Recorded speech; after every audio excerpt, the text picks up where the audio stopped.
บอกปากมานะบอกพ่อมา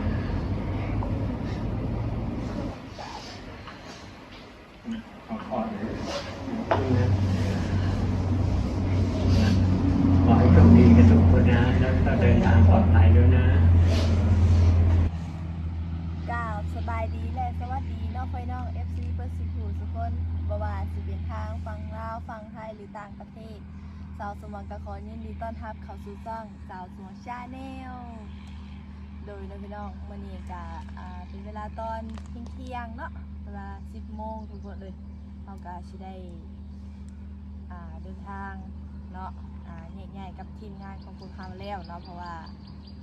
ทีมงานเพิ่นก็สิไปธุระเพิ่นต่อแล้วก็ซึ่งเฮาก็สิได้พากันเข้ากรุงเทพเพิ่นไปส่งบอสิเนาะหมอซิดแม่นบ่หมอซิดเฮาก็สิไปแวะกรุงเทพก่อนจักเล็กจักน้อยแวะหาซื้อของฝากของต้อนให้คนทางบ้านนะทุกคนเนาะเพราะว่าเฮากลับมาตั้งไกลหั่นนะก็ต้องมีหยังติดไม้ติดมือไปฝากคนน้ำเพื่อนน้ำแน่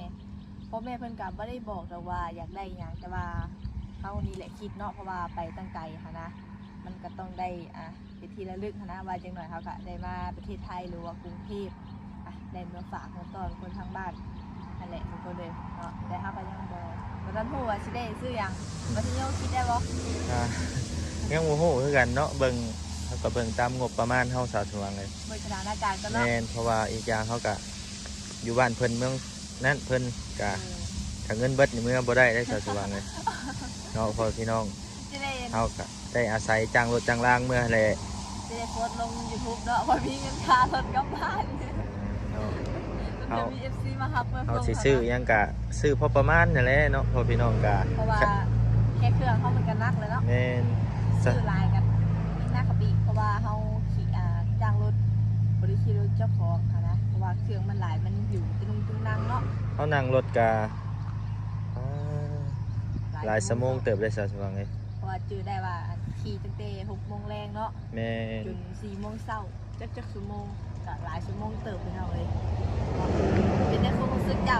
เฮาก็ไปพักน้ำพอเพิ่นกันเป็นเวลาหามื้อเอาตรงๆเนาะสาวสว่างเนาะความรู้สึกอ้ายว่าแบบคือเพิ่นเทคแคร์ดีขนาดเลยแบบกินข้าวกินน้ำเรื่องข้าวน้ำเนี่ยเพิ่นบ่ได้ให้ขาดเลยสาวสว่างเลยเพิ่นแบบดูแลดีขนาดเพิ่นเอาใจใส่ขนาดพ่อพี่น้องก็ต้องโอ้ดีใจหลายพ่อพี่น้องกะเนาะใจดีแบบซี่เนาะกะบ่เคยคิดบ่เคยฝันว่าสิได้มาเที่ยวทะเลแบบซี่ได้พ่อพี่น้องเที่ยวหลายหม่องหลายบ่อนเพิ่นพาไปหลายบ่อนเนี่ยทะเลแล้วก็จักอีหยังก็บ่จื้อแน่เนาะพ่อพี่น้องก็ไปหลายไปภูหินเนาะแม่นไปหลายบ่อนอยู่ไปหลายหม่องหลายบ่อนเลยเจ้าได้เป็นจังได๋ซะไปเที่ยวทะเลไปเที่ยวทะเลบ่ข่อยก็ม่วนแล้วข่อยมีความสุขข่อยเนาะเพราะว่ามันเป็นมันเป็นความฝันของเฮาอยู่แล้วเนาะที่เฮาตั้งใจไว้ว่าอยากมาเที่ยวทะเลก็ความฝันเจ้าก็ได้เป็นจริงแล้วเนาะก็ต้องขอบบุญขอบคุณทั้งพ่อเพิ่นหลายๆเนาะถ้าพ่อเพิ่นบ่พาไปก็คือสิบ่ได้เห็นพ่อพี่น้องก็ต้องขอบบุญขอบคุณเพิ่นหลายๆโอ้ยดีใจหลายพ่อพี่น้องตื่นตันจังได๋สิเว้าเลยวันนี้สิได้แง่ๆกับพ่อมันตอนนั่งอยู่ในเฮือนพ่อมันบอกว่าอยู่ด้วยกันมาก็หลายวันแล้วพอจะแยกย้ายกันแล้วแบบรู้สึกยังไงไม่รู้ชาวบ้าน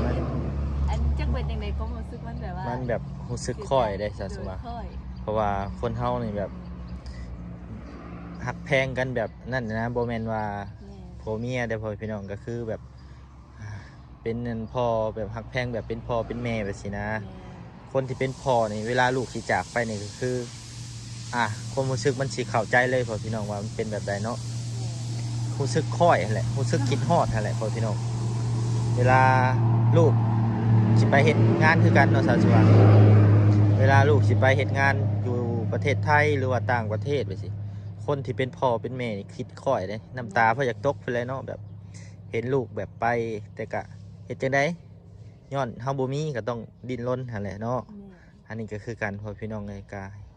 เฮาก็ต้องสู้ต่อไปสาวสว่างเลยเฮาก็มาเทื่อหน้าเทื่อในก็สิมาแวะลิ้นน้ำเพิ่นอยู่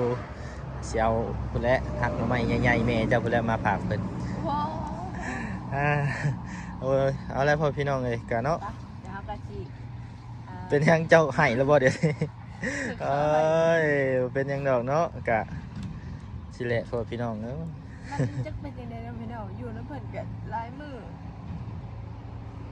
โมแม่นแบบกินออดบ้านหรอกกินออดอยู่แล้วแบบเขาอยู่แล้วเพิ่นกันลายมือแล้วก็ขี้แจกเพิ่นเนาะ เฮาก็แบบซึ่งว่าจังซั่นนะเนาะสาวสว่าง ไป โอ้ยสาวสว่างเนาะฮะพอพี่น้องก็สิได้แยกกันแล้วบัดนี้ ช่วงเวลาที่จะกลับค่ะดีใจลายเราลากับปลาที่เคยได้ยังเป็นชีวิตอย่างนี้มันก็ขอขอบคุณทั้งเราหลายเลยคอยเทคแคร์ดูแลสปอร์ตให้โอกาสที่มาขอบคุณเนาะที่ว่าได้มาเที่ยวเมืองกรุงสปอร์ตทุกสิ่งทุกอย่างเลยทั้งเรื่องการเรื่องงานเรื่องส่วนตัวแล้วก็ให้โอกาสมาเที่ยวเปิดหูเปิดตาอยู่บ้านเพื่อนเนาะเมืองกรุงมุกดากับโบมียันตอบเลยค่ะสิก็มีได้ทำมาอวยพรให้ปลาเนาะมุกดาและกับน้องๆขอให้ปลาจงมีสุขภาพร่างกายแข็งแรงปราศจากโรคภัยไข้เจ็บขอให้ปลาจงเป็นคนสุขคนเจริญจะได้มีวันมาเปลี่ยนเปลี่ยนขอให้ปลาทำธุรกิจการงานอะไรก็ขอให้ปลาประสบผลสำเร็จในหน้าที่การงานปลาสิเดินทางไปทางนั้นและขอให้เดินทางโดยความตลอดปลอดภัยแล้วก็ขอให้ปลาปรารถนาสิ่งใดก็ขอให้ได้สมความมุ่งมั่นปรารถนาขอให้ปลามีแต่ความสุขความเจริญแล้วก็ให้สิ่งดีๆต่อไปขอให้ปลาไปเดินขอให้ปลาเดินเดินเพราะว่ามันการไม่รู้ว่าสิตกหรือแทนคนใดก็ไม่ได้ในเรื่องสิ่งนี้แล้วก็ขอบคุณให้ปลาได้ละที่ว่าให้โอกาส น้องบ้านเราคนหนึ่งที่ว่าได้มาเปิดมุกตาเรื่องกูดีใจละ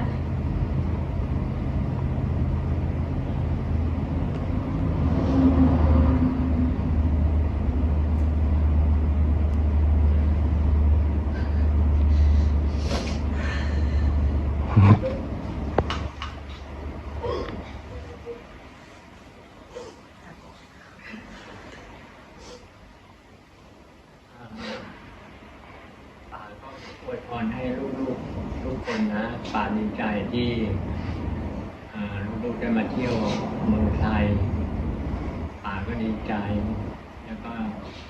ดูแลลูกๆมา5 วันเต็มก็พาไปเที่ยวสิ่งที่ลูกๆทุกคนอยากจะไปเที่ยวป่าก็ดีใจมากนะแล้วก็ เราอยู่ด้วยกันนะ5 วันก็เหมือนกับพี่น้องในครอบครัวเวลาลูกๆอยู่ที่นี่ก็เหมือนครอบครัวเดียวกันเวลาจะกลับบ้านป่าก็คิดถึงทุกคนถ้าวันไหนอยากจะมาเที่ยวอีกก็บอกป่ามานะบอกพ่อมา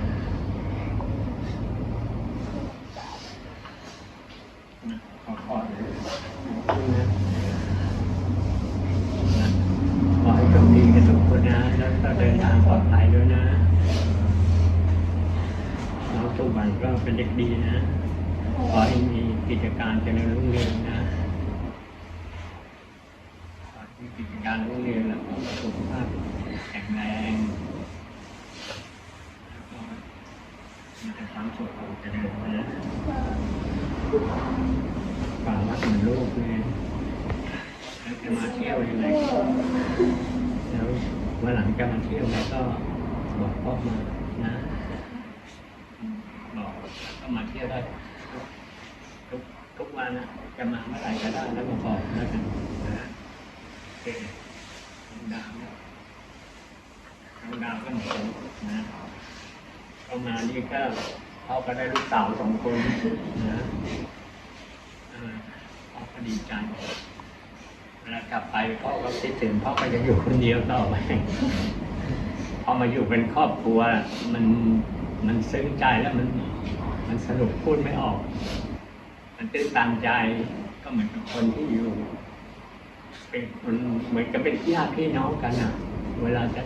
กลับบ้านพ่อก็คิดถึงตลอดทุกๆคนเลยนะขอให้โชคดีทุกๆคนนะ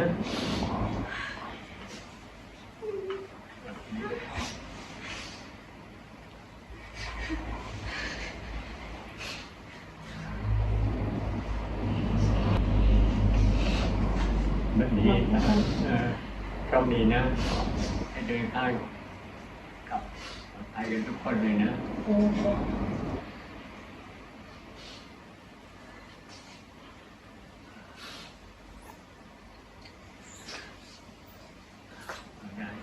อายุด้วยนะอายุด้วยขอให้เดินทางปลอดภัยนะแล้วมีกิจกรรมที่เจริญรุ่งเรืองนะแล้วถ้ามาเที่ยวไงก็ยังไงอยู่ลาวก็ทักทายมาทางนี้ได้มีไลน์ของน้องสมบัติอยู่กับพ่อ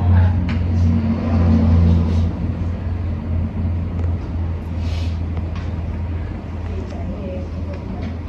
ไม่ว่าจะดีใจด้วยอะไรนะดีใจที่สุดเลย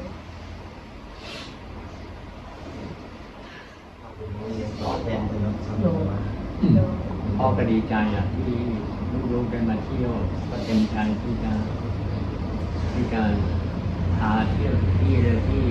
ลูกเราอยากจะไปที่ไหนก็จะพาไปทุกที่เลยจะได้ว่าอยู่น้อยวันไปหน่อยนึงก็เลยเที่ยวไม่ค่อยทั่วทุกที่เพราะว่าน้องต้องมีFCที่เขาจะรอต้อนรับอยู่ที่กรุงเทพอีกก็เลยอยู่ได้แค่5 วัน